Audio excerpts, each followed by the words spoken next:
iOS 26 has been available for 3 months now. It's one of the biggest updates in Apple's operating system history, with a new design and a ton of new features.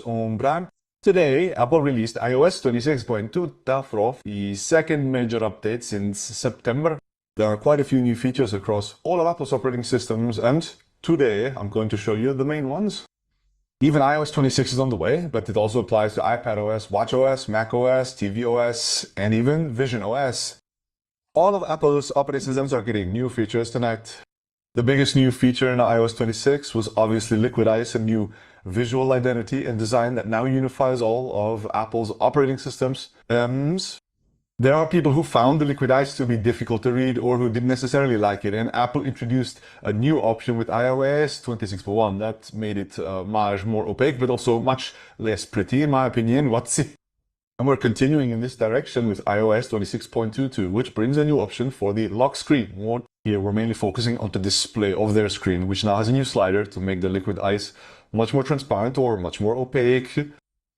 It's really precise, and to say that this slider will soon be extended to the entire operating system is only a step that I wouldn't hesitate to take.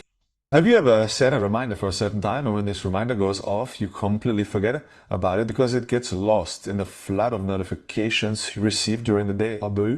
That's over with iOS 26.2, since you now have the option of setting a reminder in the form of an alarm. And so when this reminder goes off, you'll have the same interface as for an alarm clock. You'll have to slide it to stop ringing, and then at least you won't forget to grab some bread when you get home. But in a rare move, the biggest new feature in iOS 26.2 is for us Europeans, since we finally have the arrival of automatic translation with AirPods, which was presented in September at the same time as the third generation AirPods Pro.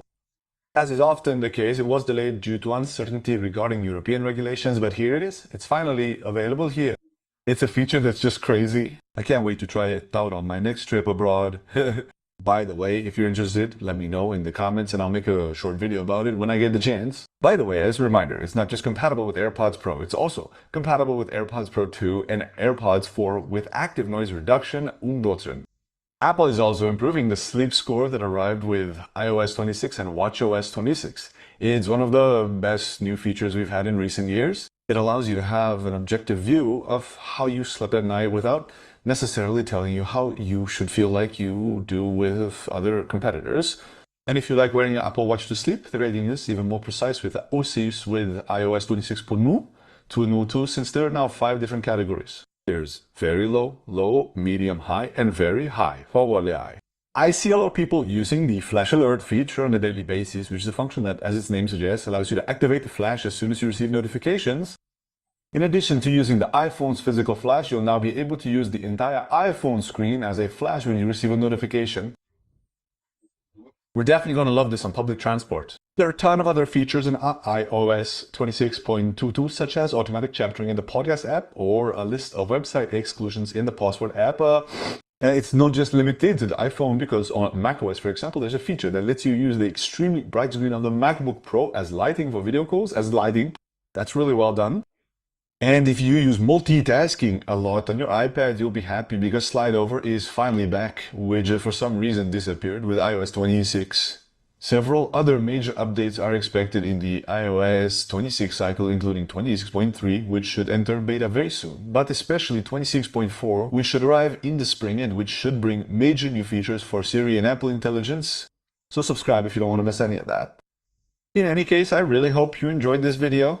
It was very short, I know, but I tried to really get to the point. In any case, if that's the case, don't hesitate to subscribe and leave a little thumbs up. You know how important it is for this channel to make its way. I'll see you very, very soon for a new video. Take care of yourself, take care of others. Bye.